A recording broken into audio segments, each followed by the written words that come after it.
Hello दोस्तों। आज हम अपने ज्योग्राफी की श्रृंखला की दूसरी क्लास स्टार्ट करने जा रहे हैं।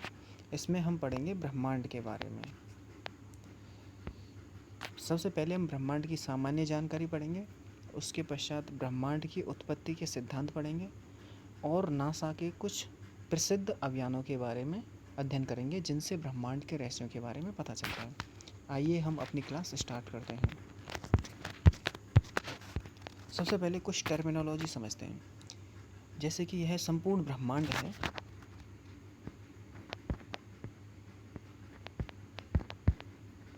इसके नाम से क्या लग रहा है कि ब्रह्मा जी के द्वारा बनाया हुआ कुछ अंडे के आकार का कोई शेप या कोई आकृति। वास्तव में ब्रह्मांड है ही अंडाकार। और हालांकि वो तो स्पिरिचुअल बातें हैं कि गॉड ब्रह्मा ने बनाया था इनको, तो उस बात को तो हम छोड़ देते हैं। दूसरी बात पर आते हैं कि ब्रह्मांड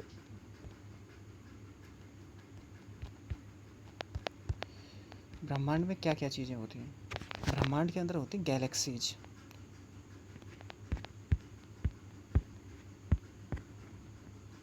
गैलेक्सीज में होते हैं सौरमंडल,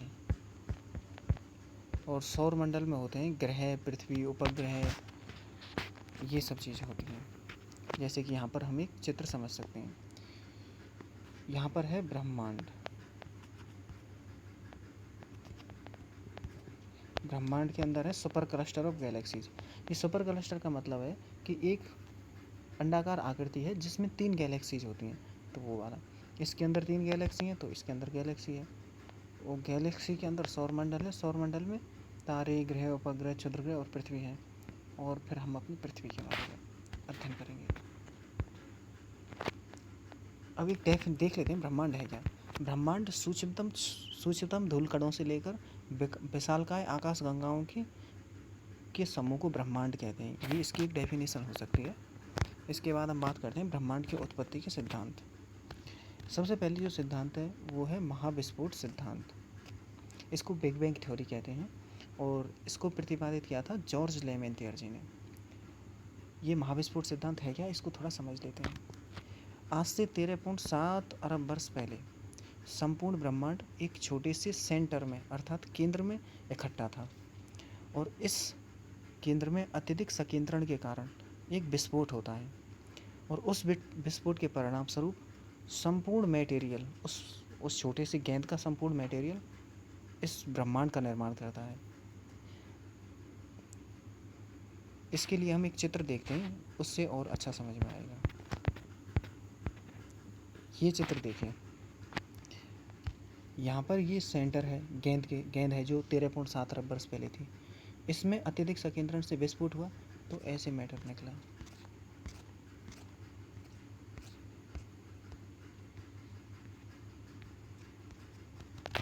और उससे संपूर्ण यूनिवर्स का निर्माण हुआ।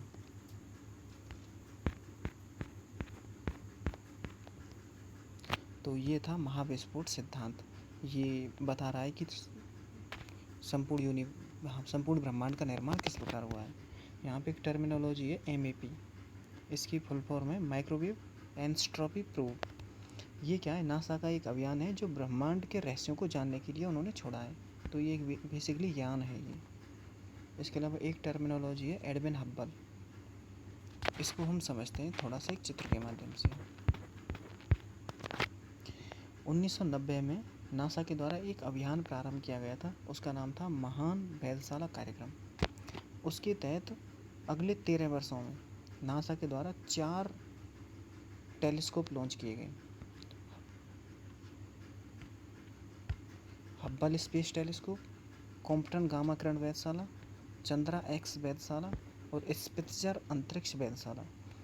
इन 4 को अगले 13 साल में लॉन्च किया गया और इनके माध्यम से अंतरिक्ष के रहस्यों को जानने की कोशिश करी गई। अब हम इनके चित्र देख लेते हैं।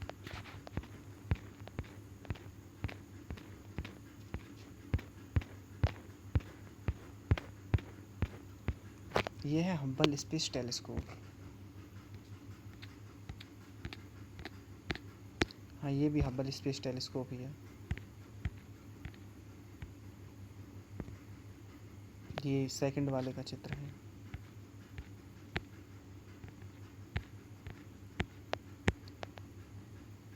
ये देखिए इनके चित्र। हाँ, ये स्पित्ज़र है। ये है स्पित्ज़र। फोर्थ टेलीस्कोप था ये। देखिए कुछ हॉलीवुड की मूवी के समान लग रहा है ये। आइए हम अपनी क्लास पर लौटते हैं। तो ये था महाविस्फोट सिद्धांत। अब हम बात करते हैं स्थिर अवस्था सिद्धांत पर। इसको दिया था गोल्डी एवं हरमन बॉडी ने। ये वास्तव में सिद्धांत है क्या? ये सिद्धांत कहता है कि आकाश गंगाओं के बीच की दूरी तो बढ़ रही है, लेकिन स्वयं आकाश गंगा का आकार नहीं बढ़ रहा है।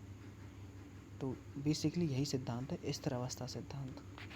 तो आज हमने जाना अंतरिक्ष, उसके कुछ अंतरिक्ष के बारे में सामान्य जानकारी, उसकी उत्पत्ति के सिद्धांत और नासा के कुछ अभियान। Thank you.